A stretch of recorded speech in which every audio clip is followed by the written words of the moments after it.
Welcome back to Streamline Entertainment. It's Marvin speaking. We're going to get into a video, very interesting, messages which have been deleted and the maruba as well. This was by Joseph Morris, but it still brings back stuff which I think is very, very important to this case, the early stuff. With an insane clue that was a demand for money for Jay in the amount of £30,000. This chilling clue on the left here was a leak in the first week of the Jay Slater case. Thank you to all those who sent this in to me. And at first I didn't think much of it and possibly thought it wasn't real, until I realized the background was of a boat. So this message translates to, quote, "I want that bag, Lucy. This is not a trap. The boat is somewhere hidden. He is moored, and we visit him daily to check on him and feed him," end quote. I found it interesting that the leak coincided with the deleted post in Rachel's group that Lucy helped moderate. The person who wrote this now deleted post. Yeah, this is not fake Lucy, mate. It's not innocent at all. I'm a close associate to Lucy and others in the Tenerife and Ibiza area. Rumours are true. Lucy is a drug mule. We work together. About 20 of us split into the groups, half to Ibiza, half to Tenerife. This is our job.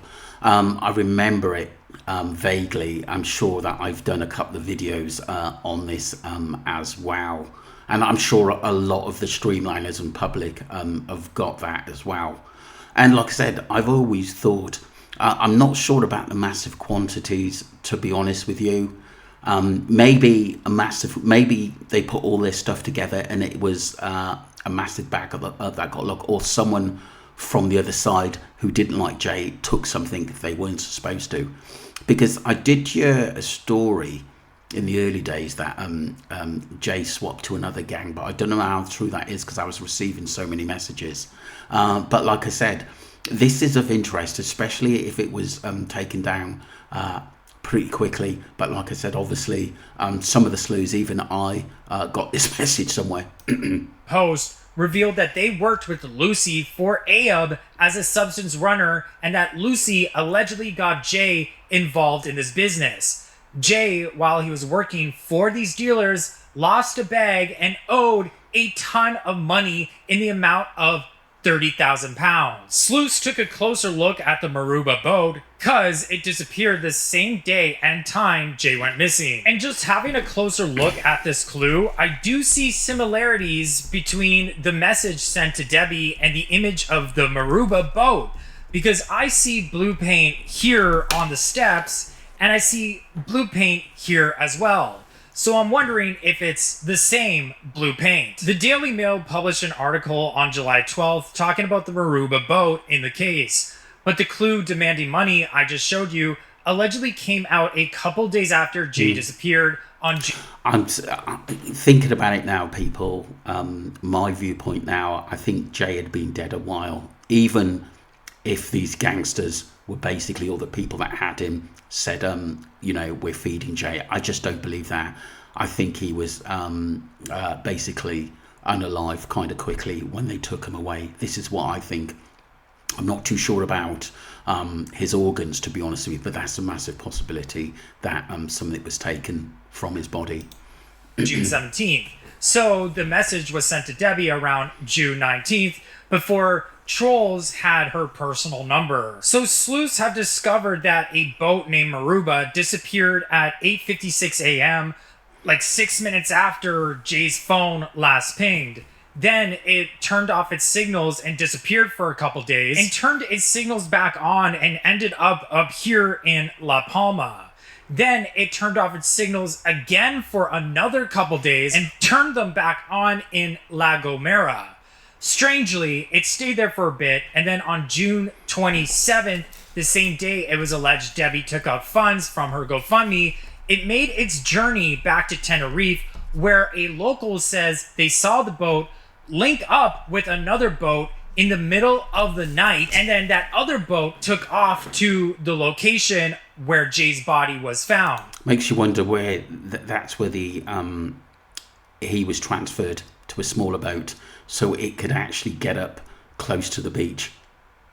So one has to wonder if Debbie paid off that demand to get her son's body back. And then finally, its final destination was in West Africa, what looks like to be Morocco, where the insider said that Jay and Lucy's bosses were from, and this boat hasn't been seen for 74 days. Many sleuths believe that this Snapchat of Jay stealing a watch was a red herring to throw off investigators, and it was allegedly staged by his friends, Lucy and Brad, to show that Jay was still alive and making his way back to this B&B to protect. That's what I mean. I think they tried to keep the story that he was alive and kicking, so we wouldn't have a timeline to actually go on, which is sick really, because they were supposed to be basically friends of his.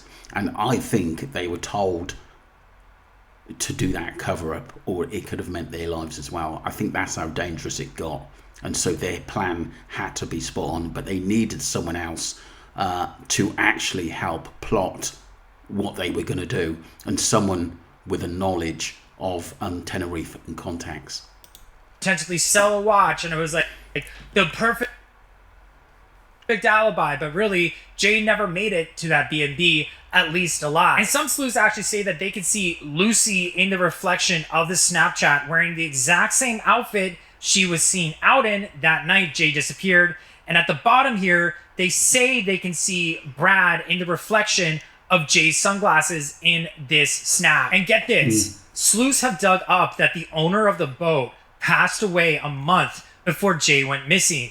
You can see that Doran photographed the maruba, and a person with the same first and last name that I blurred out for privacy reasons passed away a month before Jay disappeared. So Gabby thinks someone had to be watching this boat for months to realize it was unoccupied and was the perfect target to be stolen. The funny thing was, I was getting messages from someone who lived not far from there. Maruba was basically moored there, to be honest with you, and they've said there was a lot of suspicious activity the weeks before, leading up to it, and after as well. I was talking to this guy for maybe, well, he was emailing me, should I say, maybe for about 6-7 weeks on the Remover, and his information on boats was really, really high as well.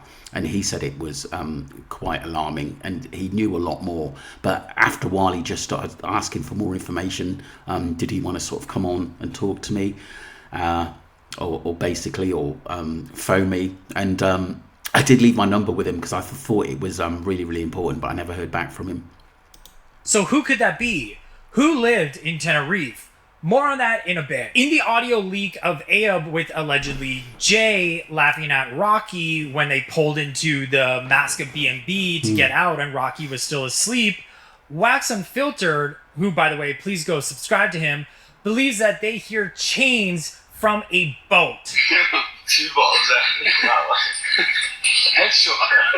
It looks like someone's done it.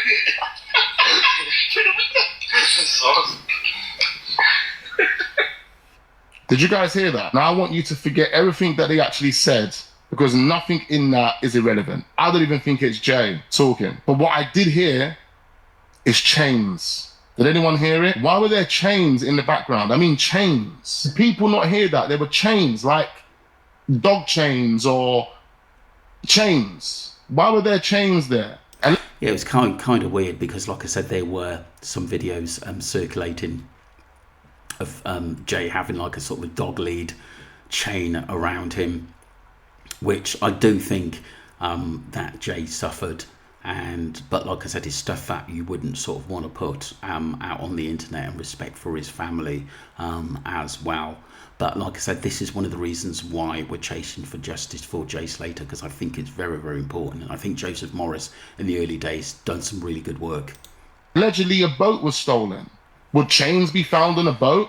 Perhaps. Possible. The most important and significant part of that audio is the sounds of chains. If they was laughing at Rocky getting out of the car or laughing at Rocky sleeping in the car, why was there chains? And CCTV footage from the marina appears to show a gang of men carrying white boxes onto a boat that some sleuths say are boxes to hold organs. So sleuths right now are wondering if Jay had the same fate as Mike Mansold, and if Jay's organs were sold to pay back this debt that he owed for losing a bet. Because it's funny, it was a recent video I was listening to, quite recent, and it said Jay may have been sort of moved around a bit, and that's a massive possibility.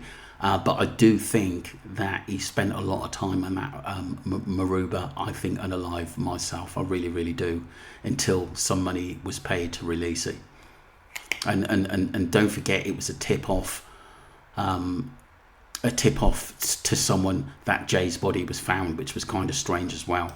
A secret room at the Masca B&B that Ayoub allegedly hosted with Jay the night Sorry, a tip off to the Coast Guard. Jay went missing is giving Sluice pause. So thank you so much to David Morris for emailing me this one. This room was never before seen, or at least I have never seen it, and it appears to show ropes dangling from the walls as well as hooks. Like, are people being like chained up here? But even more shockingly, a cross with a body that has no head on it. Sleuths have always said that this B&B was run by the mafia. So is this where they did the work of removing organs? Like, is this the reason why Ayoub booked this B&B only hours before he went there? I don't think Jay ever made it to this B&B alive. But maybe it's possible that he was taken here and met with this sort of end. Debbie, in her interview with The Sun, says parts of Jay are still missing in Tenerife. They've got things that they've kept for the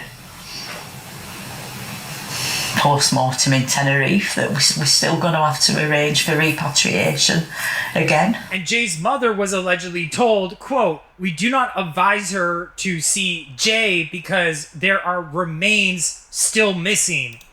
I'm going to leave it there, people. That was part one, but like I said, there's some interesting information there. I think the early messages were kind of crucial to this case, and I do think the maruba was a big thing in holding Jay for many days, because like I said, it turned his beacon off. It wasn't seen for quite a while, and it was definitely suspicious activity. I do think that it was the body in Morocco. I think the news about it was really kept hush. That's what makes me think it was Jay. I did talk to Ali Harris about it as well. She thinks it was Jay as well. But like I said, I think money was exchanged to get that body back. But like I said, I think Jay being kept on a boat and fed for days, I just don't believe that. I think that he was sadly executed very quickly. That's my thoughts. Don't forget to subscribe to Streamline Entertainment, and like I said, we march on for justice for Jay, but I thought there was some interesting information there. Thank you, people.